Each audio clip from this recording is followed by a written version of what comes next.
Hello and welcome to Book Reading with Sammy. Today we are going to read Get Well, Curious George. I think George is not well. But before, like my video and don't forget to subscribe. George was a good little monkey and always very curious. But one morning, George wasn't feeling quite as curious. "What's wrong, George?" asked the man with the yellow hat. George sneezed and pointed to his throat. "Does your throat hurt?" asked his friend. George nodded his head. "Yes." The man put his hands on George's forehead. "You do feel a little warm. It looks like you may have caught a cold." George was confused. How do you catch a cold? He didn't remember playing catch yesterday. "I will call Dr. Sinha's office and make an appointment. In the meantime, you should lie down and rest." The man found a thick, cozy blanket and fluffy pillows. George happily climbed onto the couch. He brought George a glass of orange juice, crayons, and a coloring book, and put George's favorite cartoon on the television. George sipped his juice. It felt good on his sore throat. He colored a few pictures. He watched a cartoon. Soon his eyelids started to feel heavy. The warmth of the blanket and the pillows and the sounds from the television slowly lulled George to sleep. Before he knew it, it was time to get up. "George, we need to leave for your doctor's appointment," said his friend as he gently rocked George awake. George and his friend arrived at Dr. Sinha's office. "Be a good little monkey and don't wander off," said the man, letting George down onto a waiting room chair. "I will check you in at the front desk." George was too tired to wander off. He waited for the man to come back. He was nervous to see the doctor. "Don't worry, George. Everything will be okay," said the man as he sat down. A nurse opened a nearby door and peered down at his clipboard. "George," he called. The man with the yellow hat took George's hand and they walked together to the exam room. "Hi, George," said Dr. Sinha. "I hear you are not feeling well." George nodded his head. "Well, let's take a look." Dr. Sinha examined George's sore throat and took his temperature. "It looks like you have got yourself a cold. Drink plenty of fluids like orange juice and get some rest," she said. "Here is a treat for being such a wonderful patient."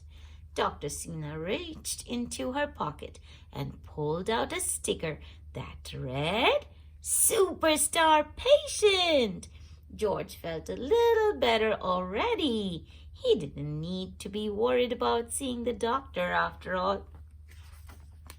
As soon as they got home, George climbed back under the blanket and the man tucked him in. He gave George a big bowl of chicken soup and they watched a movie until George fell asleep. The next day, George was still a little sniffly, but he was feeling better. It was a good thing because today George was having a play date with his friend Sam. "I'm sorry, George," said the man, "but I think we should postpone your play date.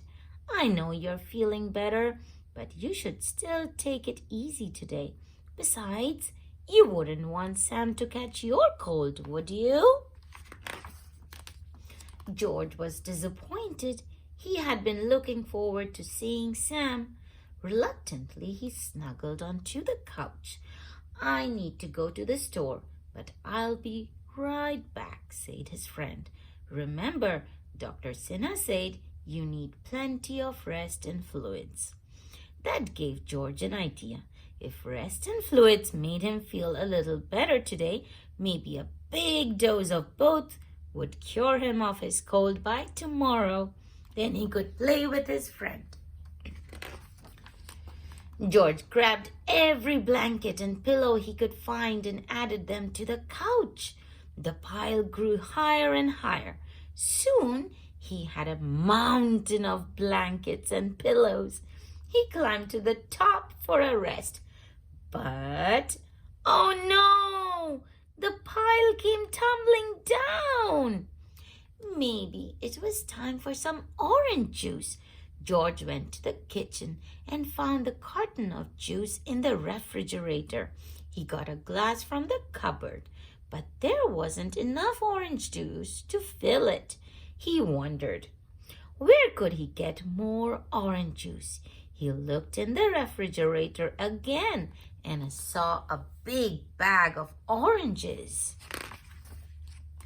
George knew orange juice came from oranges. If he squeezed all of the oranges in the bag, then he would have plenty of juice. He squeezed one into his glass, but only a little juice came out. He tried squeezing two at the same time, but he still didn't get much juice. George had an idea. If he squeezed all the oranges at the same time, maybe he could fill his whole glass. He squeezed the bag first with his hands and then with his feet. The bag was filling with juice. Maybe if he jumped on it, even more juice would come out. Uh-oh, that's not a good idea. George jumped up and down on the bag. He was having so much fun that he didn't notice the man with the yellow hat standing in the doorway. George, what's going on here? Look at this mess, said the man. The kitchen had puddles of juice everywhere, and there were blankets and pillows all over the living room floor. George pointed to the orange juice and then the blankets. Oh, were you trying to follow Dr. Sinha's orders? Asked his friend. George nodded. The man smiled. Well, this might make it easier. He pulled a new carton of orange juice out of his grocery bag. He filled George's glass with juice. Then they cleaned up the kitchen and put away the extra blankets and pillows. George settled down on the couch and the man read him a story while he drank his juice. The next day, George was finally able to play with his friend Sam. George was finished with catching colds. He was ready to play catch for real. The end. Thank you and see you again tomorrow.